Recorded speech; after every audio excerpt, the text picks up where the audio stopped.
Hamıya salam dostlar. Bugün sizlərlə birlikdə təbiət birinci hissədə hamı yoruma dəyişən yer kürəsi, yer qabığındakı suxurlar istəyib. Hamı yoruma səhifə 78, 79, yox 68, 64, 70, 71 yazdı. İndi bunları işləyirik. Buna qələmimizi alırıq. Dəyişən yer kürəsi dərsimiz bölmə budur. Amma dərsimizdə isə yer qabığındakı suxurlardır. Birə baxırıq. Şəklə əsasən sualları cavablandırın. A'ya baxırıq indi. A nə? Yer qabığı nədən ibarətdir? Yer qabığı müxtəlif suxurlardan və minerallardan ibarətdir. Bunu bilirik. Yazıram indi. Bu arada karandaşla yazmışım. Üstündən gələm görməyiniz üçün.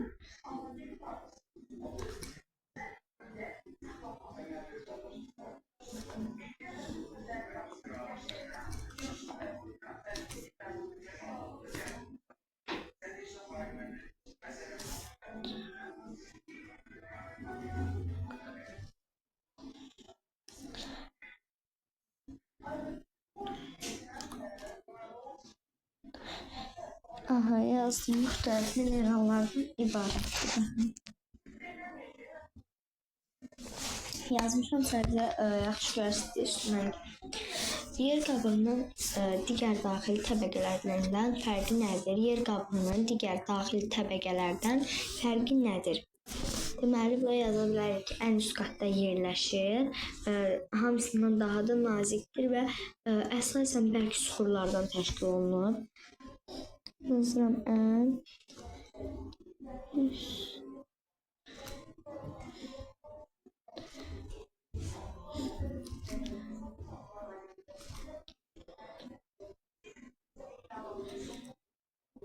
Daha nazikdir.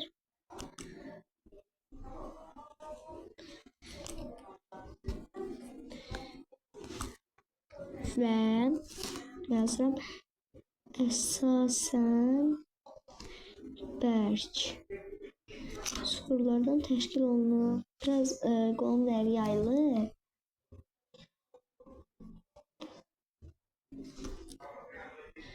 Suxurlardan təşkil.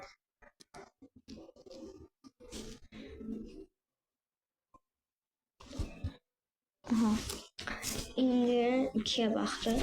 Suxurlara dair ifadələrdən hansı səhvdir? Həmişə cümlənin sonuna diqqət edin. Burada bizdən səhv olan istəyir, yəni X. A'ya baxırıq. İndi sizə bunu da göstərəcəm, yazalım. Aha. İndi suxurlara dair ifadələrdən hansı səhvdir? Səhv olan istəyir. A'ya baxırıq. Müxtəlif suxurlardan heykəl və abidə kompleksi hazırlanır. Bu doğrudur. Bunun üstünə xətt çəkirik. Çökmə suxurlar maqmatik suxurların parçalanması nəticəsində yaranır. Bu da doğrudur. Qum, cınqıl, mərmər və təbaşir təbiəti geniş yayılmış suxurlar. Bunu da bilirik. Onsuz da cavabı deyil. Yəni doğru olduğu üçün bizə cavab o deyil. Deməli, suxurlar möhkəmdir və heç bir şəraitdə parçalanmır. Bu yanlışdır.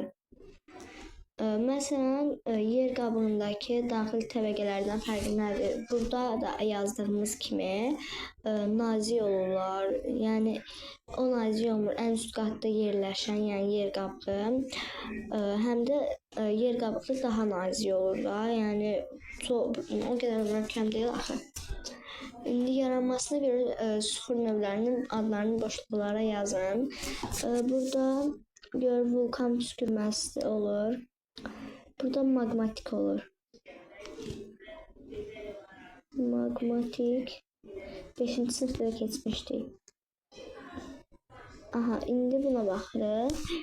Baxırıq, məsələn, dağ deyəsən burada şəkildə göstərib bu tərəfə çökür.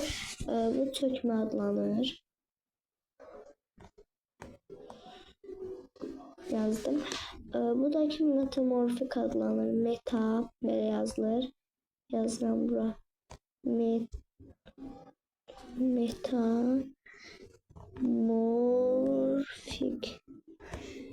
Bu nereye yazar? Metamorfik. İndi süxur nümunələrini cədvəldəki uyğun süxur növlərinin qarşısına yazın. Süxur nümunələrini cədvəldəki uyğun süxur növlərinin qarşısına yazırıq. Maqmatika nə aiddir? Qranit, bir də obsidian. Yazın. Qranit, virgül, obsidian. Şimdi çökməyə baxırıq. Çökməyə nə aiddir? Deməli, bundan yazdıq, üstünə xətt çəkirik. Gips, qum daşı, əhəng daşı, bir də cıngıl. İndi bunların üstünə yazacağımız üçün xətt çəkirəm. Yazırıq gips, qum daşı,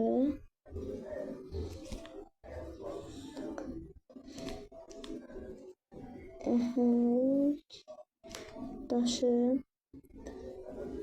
çift yazılır. Bir də cıngıl. Aha, cıngıl da yazılır. Şimdi keçirik metamorfikə. Aha, bunu da yazılır. Metamorfikə də mərmərlə bu aiddir. Kvarsit. Yazırıq mərmər. Buradan da kvarsit. Adı sahib deyəcəm mən. İndi belə göstərirəm sizə. Baxın. Bu səhifə belə. İndi bura keçirik. 5-ə baxırıq. Süxur dövranı şəklinə əsasən verilmiş süxur növlərinin və proseslərinin adlarını uyğun boşluqlara yazırıq. A-ya baxırıq. A buradır. Bura aşınma olur. Aşınma yazdıq. İndi B-yə baxırıq. B bura donmadır. Yazıram donma. C-yə baxırıq. C burada da var. Burada çökmə olur. Yəni çöküb də. Çökmə. İndi süxur növlərinə baxırıq. 1-ə baxırıq. Bu maqmatikdir. Yazırıq. Maqmatik. Deməli 2 metamorfikdir. 3 də çökmədir. Yazıb gəlin. Doğruya doğru, doğruya yəni bu işarə və ya yanlışa bu işarə yazın. Baxın, süxurlar fərqli xassələrin malik olur. Bu doğrudur. Belə bir işarə qoyuruq. Süxurlar yer kürəsinin dərin qatlarında yerləşdiyi üçün onlardan istifadə etmək olmur. Əlbəttə yanlışdır bu. Yer qabığı əsasən müxtəlif maddələrin birləşməsi ilə yaranan süxurlardan ibarət. Bu doğrudur. Süxurlara ancaq səhralarda rast gəlinir. Bu yanlışdır. Təbiətdə süxurlar daim dövr edir. Bu da doğrudur. Bu səhifə belə oldu, baxın. Aha, indi digər səhifəyə keçirik. Burada maye halda olan süxurlar magma adlanır. Magma yazdım. Yer səthinə çıxan maye süxurlara süxur lava adlanır. Lava soyuyaraq bərk maqmatik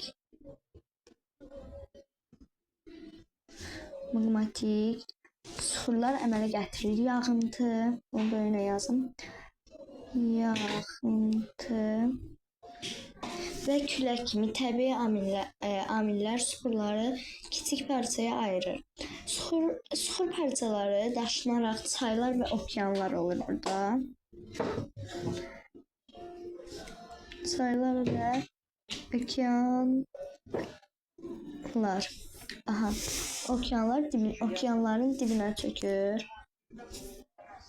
Süxurlar, daşınaraq çaylar və okeanların dibinə çökür. Burada artırarsınız. Yazıram. Aha, çökmüş qalıqlar zaman keçdikcə sərtləşərək çökmə olur burada. Süxurlar əmələ gətirir. Yerin dərinliklərində istilik və ağırlıq təsiri ilə maqmatik və çökmə süxurların metamorfik süxurlara çevrilməsi baş verir. Orfik. İndi 8-ə baxır. Şəkilləri fosil əmələ gəlmə ardıcıllığına görə nömrələyin. Birinci bu olur. Çünki neydi yadımdan çıxdı. Timsah burada sağdır. Bu 1'dir. Baxır, onsuz da görürük də. Burada J ölüb, 2 olur. 3'də də 2 J iskelet olub. 4'də isə J iskelet olub. Yəni burada görürük iskeletin rəngi biraz sarımtıldı, amma burada sarısı da qalmayıb heç. Aha, buna baxırıq. Fosillər daha çox hansı növ suxurlarda rast gəlinir? Sizlərə üçün deyəcəm, durun. Göstərirəm bu səhifədə. Yazmayacağım bir də amma. Yazmışam, fosillərin daha çox çökmə suxurlarında rast gəlinir. Fosillərə daha çox çökmə suxurlarında rast gəlinir. Çünki canlı qalıqları çökmə qatları altında qorunaraq bərkiyir. İndi yazıb gəlirəm. Digərini də oxuyum, ikisini də birdən yazdım. Milyon illər əvvəl yaranmış suxurlar yerlərini dəyişibmi? Bəli, yer qabığının hərəkəti və suxur dövranı nəticəsində suxurlar zamanla yerlərini dəyişə bilir. İndi bunlar qələmləyib gəlin. Belə oldu. Bir də burada geçmiş ərazidən hansı çökmə suxurlara rast gəlmə ehtimalı daha çoxdur. Burada cavab B'dir. Febran. Burada uyğunluğu müəyyən edir. Bir C-yə gedir. Oksidan. Çökmə suxur qum daşına, matematik suxurda mərmərə gəlir. Cavab B olur. Bye bye.